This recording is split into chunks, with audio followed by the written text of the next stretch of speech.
Shalom Baracha.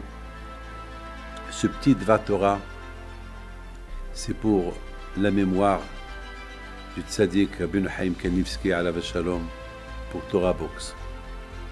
J'espère que vous allez bien.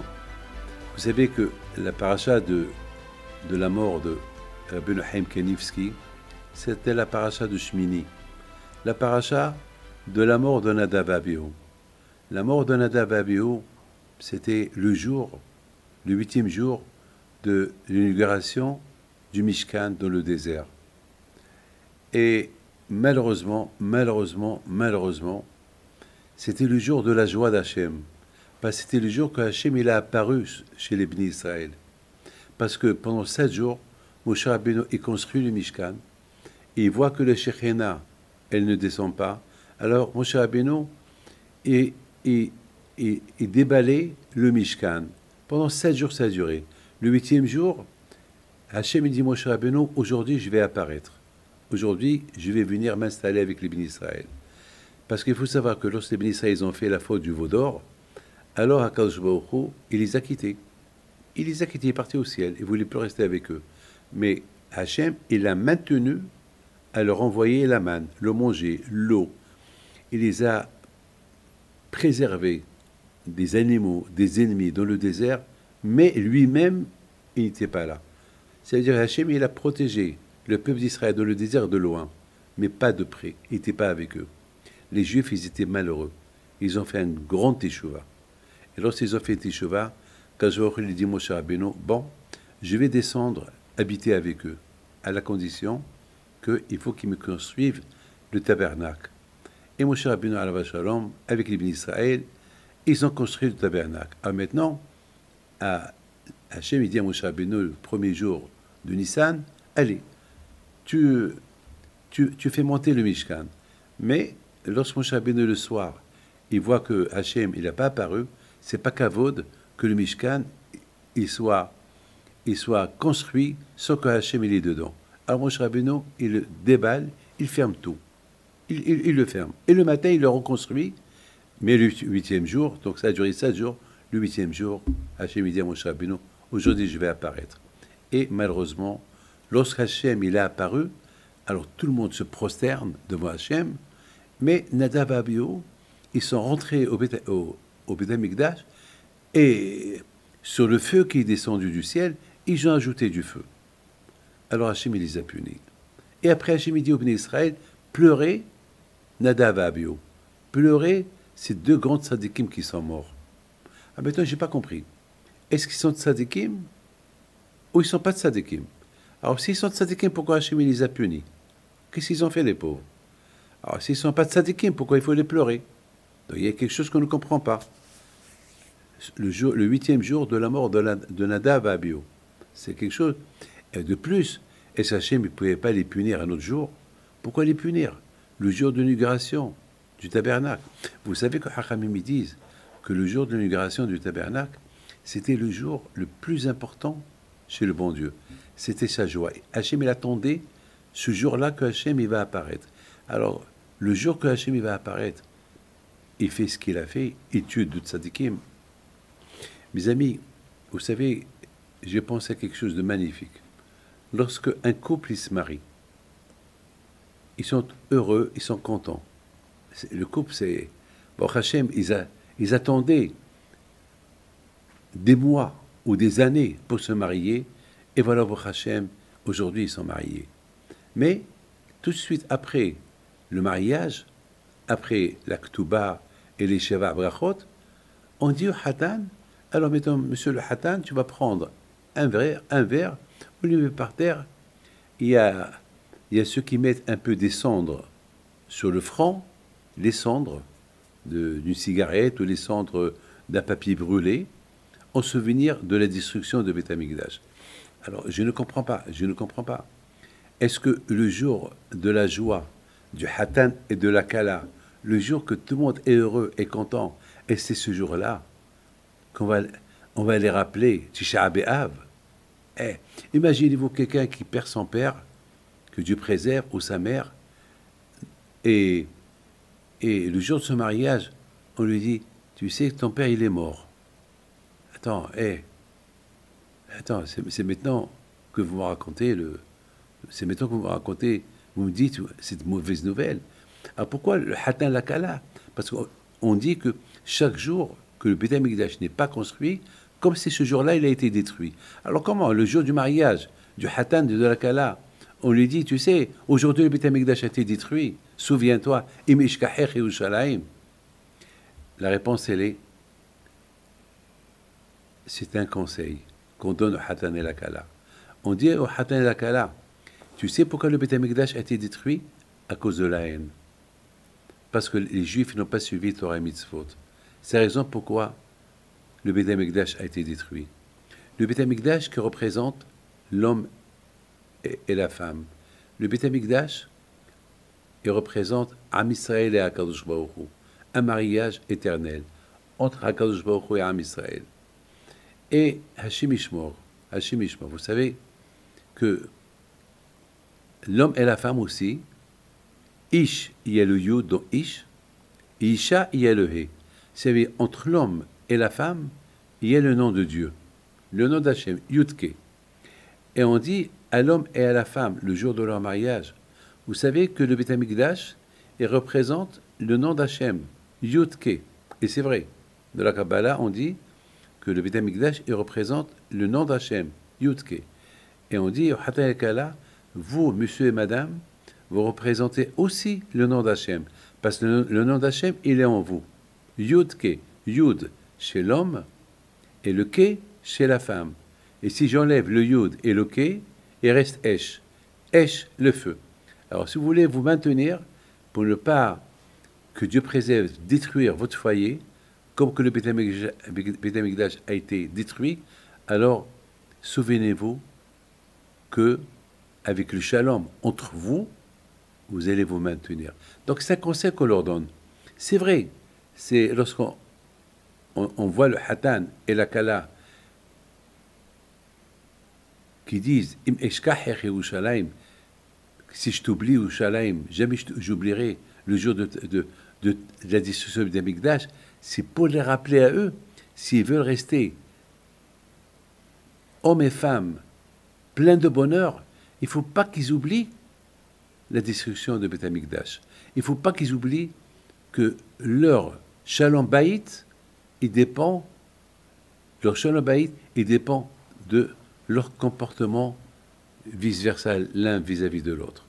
Donc c'est un bon conseil que leur donne. Mes amis, il faut savoir une chose. Le jour de Purim, vous vous rendez compte? À Purim, à Yerushalayim, c'était le jour de Purim. Ceux qui n'habitent pas à Yerushalayim, c'était pour nous Shoshan Purim. C'était comme Purim. Alors on était dans la joie. On était heureux.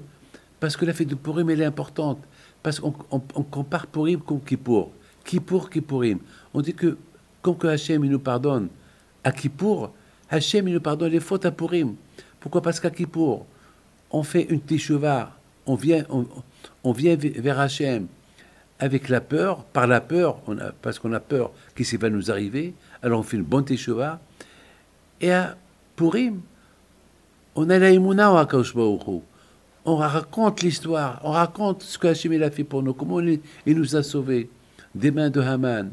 On se chauffe, on boit, on fait la tzedaka, et on prie, on fait la Megillah. La Megillah, elle est écrite sur un parchemin comme un Sefer Torah. Et vous savez, on est dans la joie. Kibou ve kiblou. Et le jour de Purim, on a reçu la Torah. Les Juifs, lorsqu'ils ont vu le miracle que Hachem il a fait avec les bénis d'Israël, ils étaient tellement heureux, ils étaient tellement contents que les bénis d'Israël, ils ont dit Hachem, on t'adore, Hachem, on t'aime, on accepte la Torah, on l'accepte. Vous vous rendez compte? Le jour de Purim, ce qui signifie pour nous. Et le jour de Purim, 3 heures ou 1 heure avant Shabbat, notre tzaddik Abhaim Kanivski est décédé. C'est de la folie. Moi, j'étais chez le médecin, parce que j'ai un peu de problèmes, le alechem, avec le dos. Donc, il était en train de me masser le dos. Tout de suite, lorsque mon petit-fils il m'a annoncé l'annonce, la nouvelle, tout de suite, j'ai dit, oh ma soeur, arrête. J'ai commencé à pleurer. C'est un choc, c'est comme un tsunami. C'est quelque chose. Vous savez, mes amis, n'oubliez pas, c'est l'un des plus grands tzadikim. C'est pas un des. Il n'y a pas comme lui. Ça fait peut-être ça fait des générations peut-être. On n'a pas eu un que du matin au soir, 94 ans, il ne fait pas Bitul Torah. Il étudie. À tel point, beaucoup des fois, on allait chez lui pour prendre un conseil et sa réponse était courte. Alors que nous, on parle pendant 5 minutes, 10 minutes et on pose des questions et lui, qu'est-ce qu'il dit? Oui, non. Mais parle. Il ne parle pas. Il fallait. Sa réponse était oui, non. Et c'est quoi le reste du temps? Ben, le reste du temps, c'est pour économiser le temps pour étudier la Torah. Vous vous rendez compte? Et Hachem, il nous a choqués le jour de Purim. Comme la mort de Nadav Abihu. Rab Chaim Kanievski, alav shalom, ils l'ont enterré le dimanche, qui était la paracha de la mort de Nadav et Abihu, qu'eux aussi ils sont morts le jour de l'inauguration du tabernacle. Hachem, il a voulu choquer les bénis d'Israël de leur joie. Hachem, il a voulu nous choquer, à nous, à Israël, à Purim, pendant notre joie. Comment? Pourquoi Hachem, tu fais ça? Ben Hachem, s'il a fait ça, parce qu'il n'avait pas le choix. Peut-être le monde devait être détruit. Peut-être le monde, il y avait quelque chose qui ne va pas. Surtout avec la guerre qu'il y a aujourd'hui en Europe. On ne sait pas qu'est-ce qu'ils ont dans la tête, les Russes. On ne sait pas ce qui se passe. On voit que les grands puissants, les puissances, l'Amérique, elle envoie des bateaux. La Chine, elle aussi, on ne sait pas ce qu'elle a dans la tête. L'Europe, ils sont au milieu. L'Ukraine, elle reçoit des bombardements du matin au soir. La première fois de la Russie, pour la première fois qu'on entend la Troisième Guerre mondiale, il y a des menaces, des missiles nucléaires. Qui sait ce qui devait arriver? Et la seule chose que Hachem il pouvait faire, c'est pendant notre joie, il nous a marqué avec la mort du tzaddik Rabbeinu Chaim Kanievski pour qu'on se réveille. Pour qu'on se réveille. Et on se réveille. Préparez-vous pour Mashiach. Achetez-vous un vêtement pour accueillir Mashiach. Renforcez-vous dans la Torah, dans la tzedaka. La prière. Arrêtez vos bêtises. Connectez-vous à moi. Eh bien, mes amis, le jour de l'inauguration du tabernacle, c'était pour que les Juifs, ils sachent qu'Hachem leur a pardonné la faute du Hegel, la faute du veau d'or. C'était super. Quelle joie! Hachem nous a pardonné. Mais Hachem, il leur a dit, je vous ai pardonné, mais n'oubliez pas ce que vous m'avez fait. Et comment n'oubliez pas? Alors, quand il a pris Nadav et Abihu, il a voulu marquer le peuple juif. En les marquant, c'est pour cela Hachem il a dit, il faut pleurer Nadav et Abihu. C'est des tzadikim. Alors pourquoi je les ai punis? Je ne les ai pas punis. Simplement, eux, ils sont partis sacrifice pour vous, comme Rab Chaim Kanievski est parti sacrifice pour le monde.